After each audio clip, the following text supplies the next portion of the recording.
Section 24 of the South American Republics, Volume 1, by Thomas Cleland Dawson.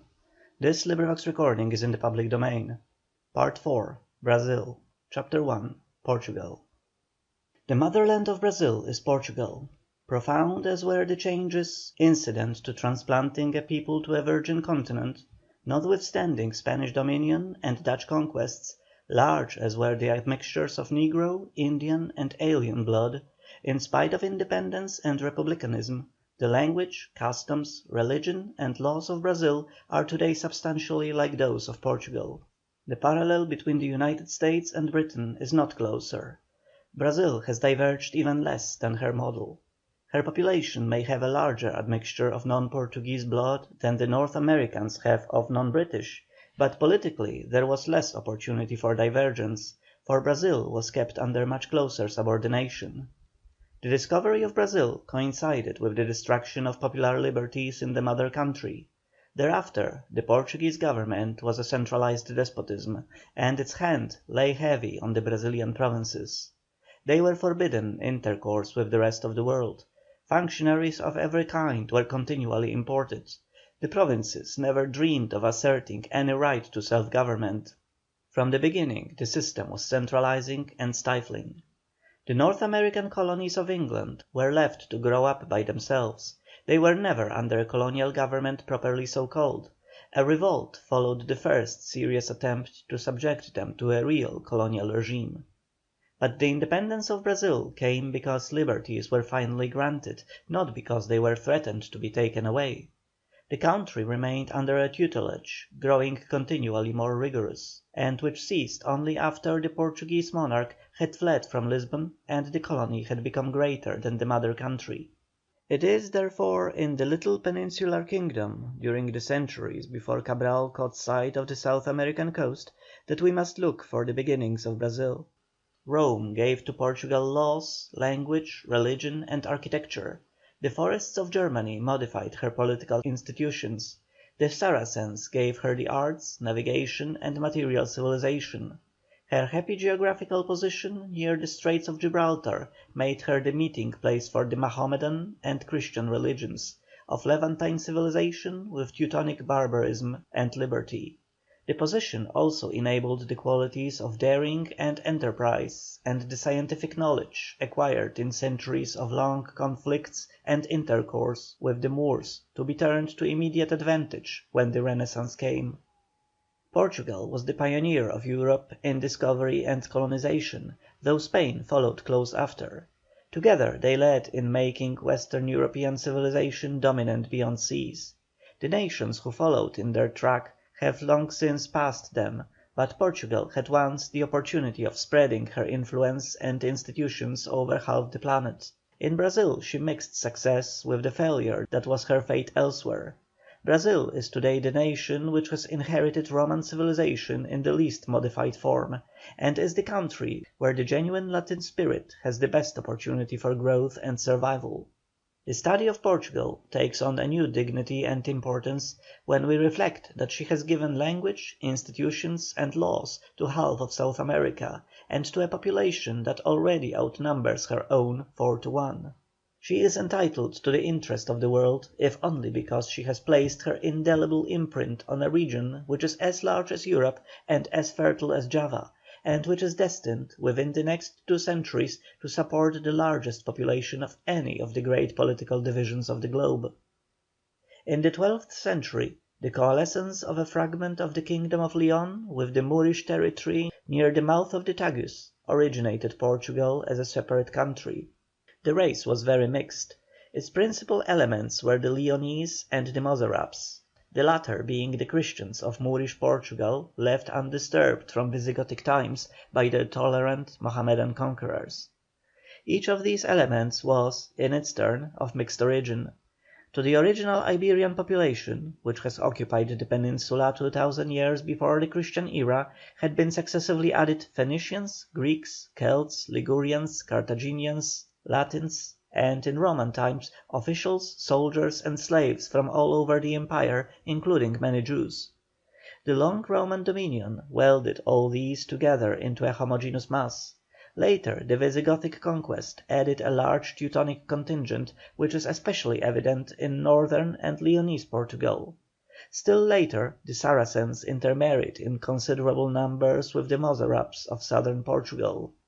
After the formation of the modern kingdom, another element was added in the French, Provençals, Flemings, and English, who came in large numbers to aid in the final expulsion of the Moors. By the end of the 14th century the Portuguese had become a distinct nation.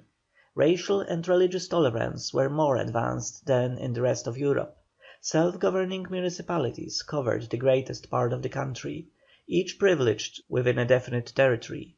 The nobles, prelates, and monastic and military orders were still privileged, and their property was not subject to tribute, but their power was not predominant. The king was chief of the army and the proprietor of a very considerable proportion of the land, but he was under constant pressure to grant it to the religious orders and to the nobles. The people were everywhere heavily taxed, in the municipalities and crown lands by the king, and on the estates of the privileged orders for the benefit of their great proprietors. The nobles were under no enforceable obligation to perform military service. A great general deliberative and representative assembly, the Cortes, had come into being when the monarchy was founded. It included representatives of the municipalities as well as nobles and clergy, and its importance and vitality are shown by the fact that from 1250 to 1376 it met 25 times. By the latter date jurisprudence had become generalized, and its administration had fallen into the hands of the Crown. The nation had developed out of local and class privilege a reasonably consistent and uniform administration. The municipalities were the basis of the governmental structure, and a rude but effective local self-government existed through their instrumentality. The norm for decentralization and organization had not been, as in nearly all the rest of Europe, the feudal system, but the surviving fragments of the Roman structure. To the municipalities was largely due the astonishing vigour shown by the Portuguese people in the 15th and 16th centuries. The norm even survived the destruction of liberty, and its influence can be seen in every step of the subsequent development of Portugal and also of Brazil. Portugal's heroic era began near the close of the 14th century. The great King John I, founder of the dynasty of Avish, secured Portugal for ever from absorption by Spain when he won the battle of Aljubarrota in 1385. This was the signal for a rapid transformation of the character and policies of the Portuguese people. The thirst for war and adventure grew. The old Portugal, laborious, agricultural, home-loving, conservative, was replaced by a new Portugal, adventurous, seafaring, eager, romantic, longing for conquest, glory, and wealth, its eyes straining over the sea, the embodiment of the spirit of the Renaissance on its material side. The meeting of the Levant and the Baltic, the East and the West, Mahomedans and Christianity, the arts and knowledge of the old races with the energy of the new, had at last produced its perfect work. In 1415 an army was sent into Africa and Ceuta was conquered, and there began that marvellous series of voyages which not only transformed Portugal into an empire, but gave a new world to Europe and revolutionized the planet.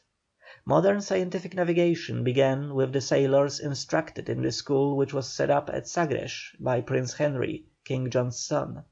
Until then European nautical knowledge had been very meagre. The compass served only to indicate direction, not distance or position, and did not suffice for the systematic navigation of the open Atlantic. The Portuguese first made that possible by using astronomical observations and inventing the quadrant and the astrolabe. This knowledge once acquired was promptly applied to the work of navigation. Madeira was discovered in 1418, the Canaries in 1427, the Azores in 1432. The first and last were colonized and rapidly became populous. To the west the explorers pushed no farther for the present, but to the south they reached Cape Blanco in 1441, Senegambia and Cape Verde in 1445, and the Cape Verde Islands in 1460. In 1469 they turned into the Gulf of Guinea, and in 1471 were the first Europeans to cross the equator. Their search, at first random, now became definite. They believed it was only necessary to keep on and they would round the southern extremity of Africa and reach Abyssinia and India by sea, a hope which has become a certainty in 1487, when Bartolomé Diaz finally reached the Cape of Good Hope. Meanwhile a political revolution had been going on. The strong kings of the line of Avís had won for the crown a moral preponderance over the nobility and clergy. The latter resisted the royal encroachments, but the municipalities joined the monarchs in the struggle against them. The king who established centralized despotism, the Richelieu of Portugal, was John II, the third of the Avís dynasty, and who reigned from 1481 to 1495. Under his rule the whole military power was concentrated in the crown, the nobility became a class living at court, the king was the fountain of all honour and advancement, local officers were replaced by officials appointed by and responsible to the central government. Piece by piece the independent functions of the municipalities were taken away. Concentration of powers in the hands of monarch and bureaucracy produced its inevitable effect. A short period of marvellous brilliancy in arms, statecraft, literature, and the arts was followed by sudden decay. The self-governing municipalities had nurtured a multitude of men whom small power and responsibility fitted for great things. The nation turned eagerly to the work of exploration and conquest and persecuted it efficiently. Such a people would undertake conquest for their king rather than colonization on their own account. They would emigrate under military leadership and forms. Their colonies would tolerate a close control by the mother country. They would seek to convert the aborigines and reduce them to slavery. Private initiative would be stifled and overshadowed by that of the government. Large proprietorship would be the rule. The colonies would be burdened with functionaries sent in successive swarms from home. Taxation would be excessive. The best talent would go into the bureau and not concern itself with industrial matters. Invention and originality would be discouraged. Agriculture would not be diversified, nor manufactures thrive. To this day a few staple crops predominate in Brazil, small land ownership is the exception, and the people show little aptitude for change when unfavourable circumstances make their crops unprofitable. Brazilian Creoles have little taste for manual pursuits, and not much more for commerce. Non-Portuguese immigration has supplied most of the labour. Foreigners have always conducted most of the trade. Section 24.